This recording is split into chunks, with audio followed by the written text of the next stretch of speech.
In a shallow salt marsh in Southern California, a small fish is doing something that should kill it. It swims up to the surface, exactly where a heron can reach, rolls onto its side, and flashes its silver belly at the sky. Then it rights itself. Seconds later, it does it again. There is a great egret standing 40 feet away.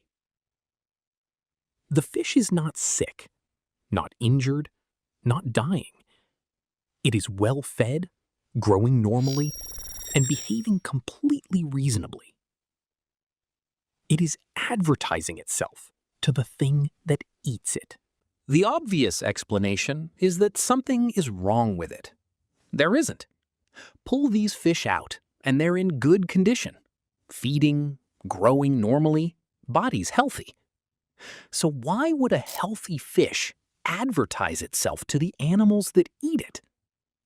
And the answer is a great deal stranger than a sick fish. The only thing unusual about this one is sitting on top of its brain.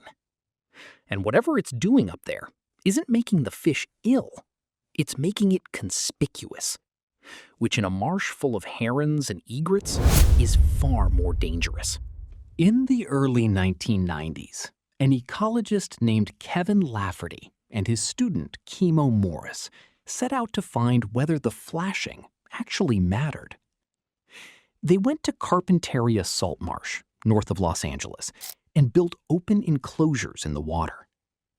Into them went California killifish, some carrying the parasite, some not, where the marsh birds could hunt them normally. Then they left and came back 20 days later to count who was still there. Of the uninfected fish, around 2% had been taken. Of the most heavily infected, roughly 80% were gone. Across the whole study, an infected fish was 10 to 30 times more likely to be eaten. The thing responsible is a flatworm called Euhaplorchus californiensis, and it doesn't get inside the brain at all. Its larvae enter through the gills and settle on the surface of the brain, where they insist and wait. Not a few, hundreds. In heavy infections, over 1,000. If this is the kind of thing you want more of, subscribe. There's one every week. And still, the fish is fine. It doesn't lose weight or slow down or act like an animal in distress. Something sitting on hundreds of points across a brain is changing what that brain decides, without damaging it and without the fish noticing. The reason is that the fish isn't where this parasite needs to be. It runs a 3-host life cycle. It begins in a horned snail and destroys that snail's ability to reproduce.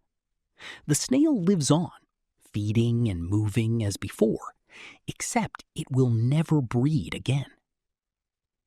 From the snail, larvae swim out into the marsh and find a killifish. But it can't mature in a fish. It can only reach adulthood and lay eggs in the gut of a bird. So the killifish isn't the destination, it's the vehicle. And the parasite has one job while it's on board: make sure that vehicle gets eaten by something with feathers. Now look at what the fish actually does, because it isn't thrashing. Infected killifish shimmy. They jerk sideways, they dart up to the surface and hold there. And they roll over and flash the bright silver of their flank into open water. That's not a struggling animal. It's precise, repeated, and unusually visible. Exactly what works on a bird hunting from above. And here's the detail that changes the whole story. Those movements closely resemble things killifish already do. The sideways displays and flank flashing that fish in this family use on each other. The parasite may not have invented anything at all. Which gives us the answer. The fish isn't being driven like a machine. It hasn't been given a new instruction, and it isn't fighting one. The current thinking is that the parasite alters the fish's brain chemistry so that an existing routine gets switched on in the wrong situation. A display that normally means, look at me, I'm worth noticing, running at the surface of open water in front of a heron. It isn't sick. It isn't possessed. It's showing off. And in that marsh, in that moment, showing off is the same thing as volunteer. And this is not a rare curiosity happening to the occasional unlucky fish. In parts of these marshes, almost every killifish is carrying something. Lafferty and his colleagues once weighed it. The combined mass of trematodes in Carpinteria and 2 marshes in Baja California is greater than the combined mass of every bird living in those same estuaries. The parasites outweigh the herons, the egrets, all of them.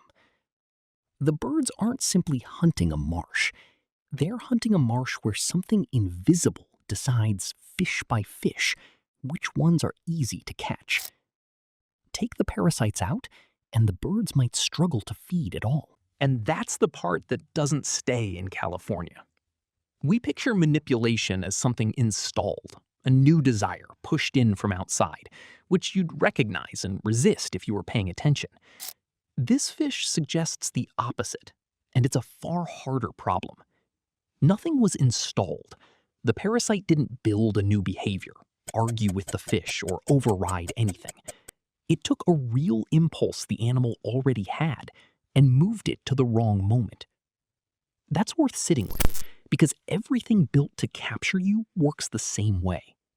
Nothing hijacks you with an appetite you don't have. It uses the real ones, for company, for status, for something new to look at, and simply arranges for them to fire at a time and place that serves somebody else. The fish never wanted anything foreign. It wanted what it always wanted. It just wanted it in front of a heron. So picture the marsh one last time. Shallow green water, a bank of mud, a bird standing very still, and a small fish rising to the surface, turning on its side and flashing. From inside that fish, nothing has gone wrong. No struggle, no fear, no sense that anything was taken. There is an impulse, and it feels the way every impulse it has ever had has felt. Hundreds of small passengers are riding on its brain, waiting for the one event they have been steering toward the entire time. The fish flashes again, and it is the last thing it does that anything else would call a mistake. So, how much of what you want today did you actually choose? I'd like to know what you think. Next week, why does your dog understand pointing when a chimpanzee can't? Point at a hidden treat, and a puppy gets it instantly. Our closest relative fails. If you want that one when it lands, subscribe. That's the only way it reaches you. There are a lot of impossible things left.